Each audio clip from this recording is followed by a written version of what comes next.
Expand your vocabulary with our Core 2000 Words ebook. It's free and packed with essential expressions that you'll use on a daily basis. Start building your vocabulary today. Click the link in the description below to download your free Norwegian ebook before it's gone.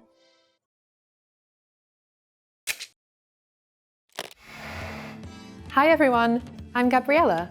How are your Norwegian listening skills? In this video, you'll have a chance to test them out with a quiz. First, you'll see an image and hear a question. Next comes a short dialogue. Listen carefully and see if you can answer correctly. We'll show you the answer at the end. Are you ready? Ei kvinne spør en ekspeditør noe på en bokhandel. Hvilken bok har kvinnen lyst til å se? Unnskyld, jeg vil gjerne se på ei bok på denne hylla. Hvilken bok vil du ha? Den om biler. Et øyeblikk. Denne? Ja, det er den. Vær så god. Hvilken bok har kvinnen lyst til å se?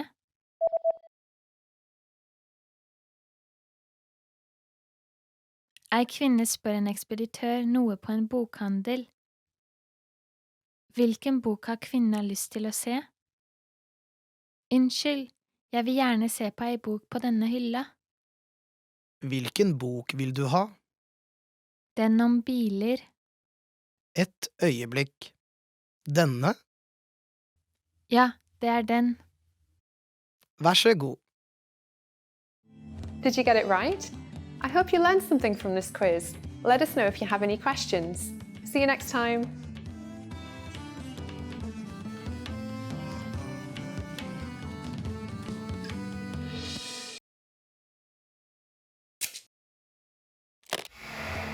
How are your Norwegian listening skills? First, you'll see an image and hear a question. Next comes a short dialogue. Listen carefully and see if you can answer correctly. We'll show you the answer at the end. Are you ready? En mann og ei kvinne ser på en meny på en restaurant. Hva skal mannen bestille? Hva skal du bestille? Pizzaen ser deilig ut. Jeg tror jeg tar den. Jeg hadde pizza i går, så… Ok da. Hva med hamburgeren? Høres bra ut. Jeg tar den. Hva skal mannen bestille?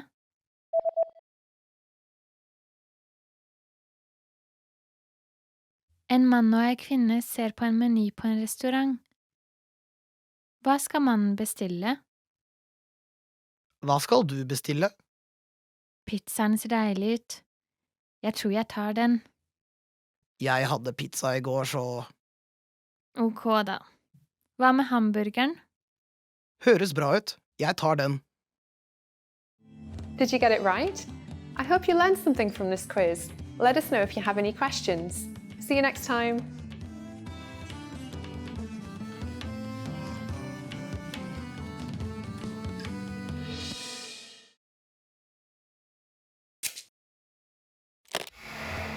How are your Norwegian listening skills? First, you'll see an image and hear a question. Next comes a short dialogue. Listen carefully and see if you can answer correctly. We'll show you the answer at the end. Are you ready? En mann ringer legekontoret. Når må han være på legekontoret? Hei, hvordan kan jeg hjelpe deg? Når stenger dere i dag? Vi stenger 6:00, men vennligst kom før 5:30. Ok, takk skal du ha. Når må han være på legekontoret?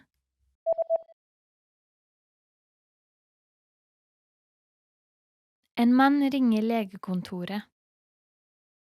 Når må han være på legekontoret? Hei, hvordan kan jeg hjelpe deg? Når stenger dere i dag? Vi stenger 6:00, men vennligst kom før 5:30. Ok, takk skal du ha. Did you get it right? I hope you learned something from this quiz. Let us know if you have any questions. See you next time.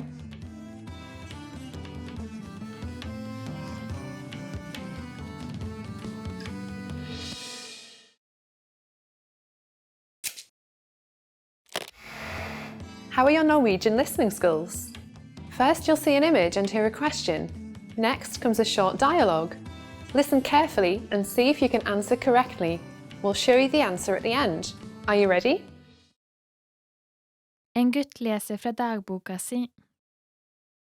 Hva var den første tingen gutten gjorde I dag? Været var bra I dag. Jeg svømte I svømmehallen om ettermiddagen, og jeg gikk på kino om kvelden. Jeg studerte hele morgenen også. I dag var ikke så verst. Hva var den første tingen gutten gjorde I dag?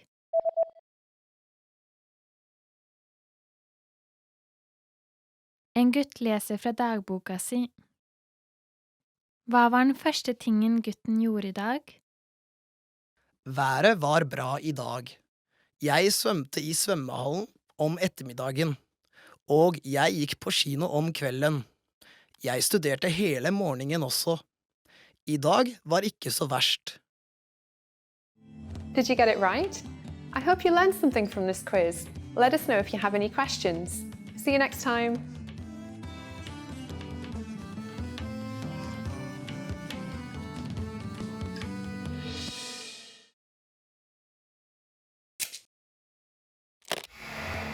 How are your Norwegian listening skills?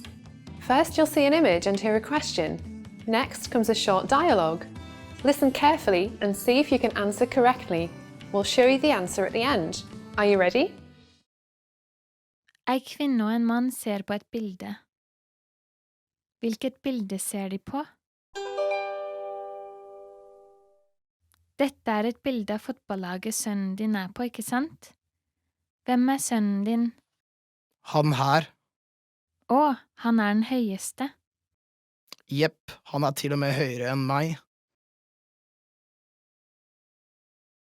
Hvilket bilde ser de på?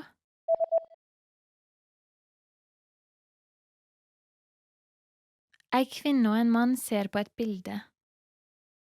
Hvilket bilde ser de på? Dette et bilde av fotballaget sønnen din på, ikke sant? Hvem sønnen din? Han her. Å, han den høyeste. Jepp, han til og med høyere enn meg. Did you get it right? I hope you learned something from this quiz. Let us know if you have any questions. See you next time.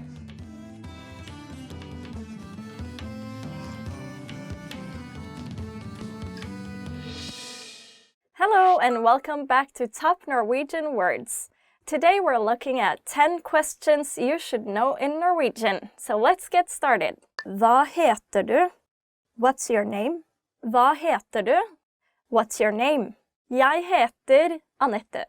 My name is Annette. Hvordan går det med deg? How are you? Hvordan går det med deg? How are you? Jeg har det bra. I'm good. Hvor du fra? Where are you from? Hvor du fra? Where are you from? Jeg fra Oslo. I'm from Oslo. Når bursdagen din? When is your birthday? Når bursdagen din? When is your birthday? Bursdagen min 20. januar. My birthday is the 20th of January. Actually, my birthday is in December, so Desember. Hvor bor du? Where do you live? Hvor bor du? Where do you live? Jeg bor I Bergen. I live in Bergen. Bergen is a nice city. If you live there, you're lucky. Hvor jobber du? Where do you work? Hvor jobber du? Where do you work? Jeg jobber I kommunen. I work at the municipality. Hva telefonnummeret ditt?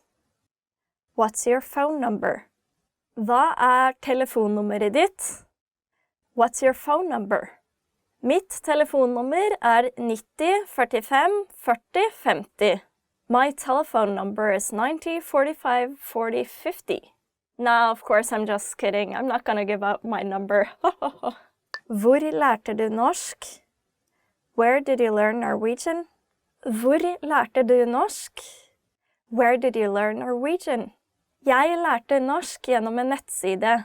I learned Norwegian through a website, norwegianclass101.com. Liker du norsk mat? Do you like Norwegian food?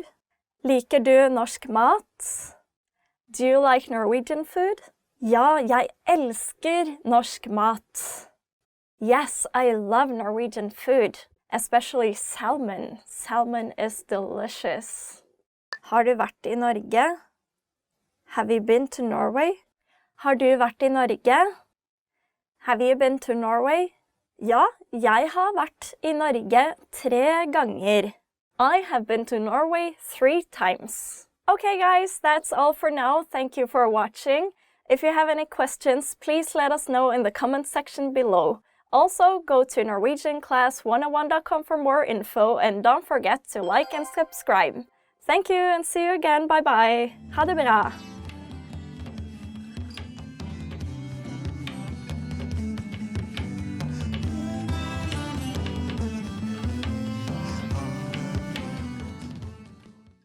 Hi everybody and welcome to norwegianclass101.com. This is Annette and today we're looking at top 10 compliments you always want to hear. That's awesome. Let's get started. Du kjekk. You're handsome. Du kjekk. You're handsome. As you might have guessed, this is not a compliment you'd like to give to a girl. This is exclusively for guys. Du smart. You're smart. Du smart. You're smart. I know. Thank you. Du en fantastisk venn. You are an awesome friend. Du en fantastisk venn. You are an awesome friend. And to your best friend, you can say, du min beste venn. You are my best friend. CV-en din imponerende. Your resume is impressive. CV-en din imponerende. Your resume is impressive. Yeah, this is definitely a compliment I would like to hear all the time. Den jakken ser fin ut på deg. That jacket looks nice on you. Den jakken ser fin ut på deg. That jacket looks nice on you. Did you buy it in Norway? Du har god smak. You have good taste. Du har god smak. You have good taste. Just like in English, smak can also be used about actual taste of, for instance, food. So when you want to say that something tastes good, you can say det smaker godt. It tastes good. Smilet ditt vakkert. Your smile is beautiful. Smilet ditt vakkert. Your smile is beautiful. Such a happy word to know. Du ser praktfull ut. You look gorgeous. Du ser praktfull ut. You look gorgeous. This is quite a dramatic statement. You could, for instance, just say, du ser flott ut. You're looking great. Den kjolen kler deg veldig godt. That dress really suits you. Den kjolen kler deg godt. That dress really suits you. Just a fun fact, the word dress means suit in Norway, so don't mix up dress and kjole. Du verdens beste kjæreste. You are the best boyfriend, girlfriend in the whole world. Du verdens beste kjæreste. You are the best boyfriend or girlfriend in the whole world. The word kjæreste is a very typical Norwegian word, and it actually means dearest. So this is gender neutral. You can use it for both a boyfriend or a girlfriend. That's pretty practical, isn't it? Okay guys, that's all for now. Thank you so much for watching. We've gone through top 10 compliments you always want to hear, And I would like to know your compliments in the comment section below. Was this a great lesson? Please let us know your newly learned compliments in the comment section below. Don't forget to like and subscribe and go to norwegianclass101.com for more lessons. That's it. Ha det bra, vi ses igjen. Goodbye. See you soon.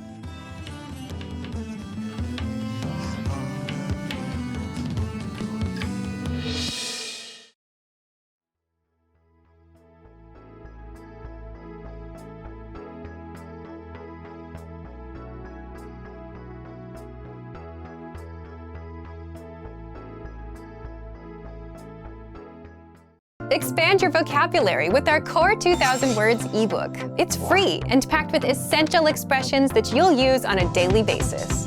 Start building your vocabulary today. Click the link in the description below to download your free Norwegian ebook before it's gone.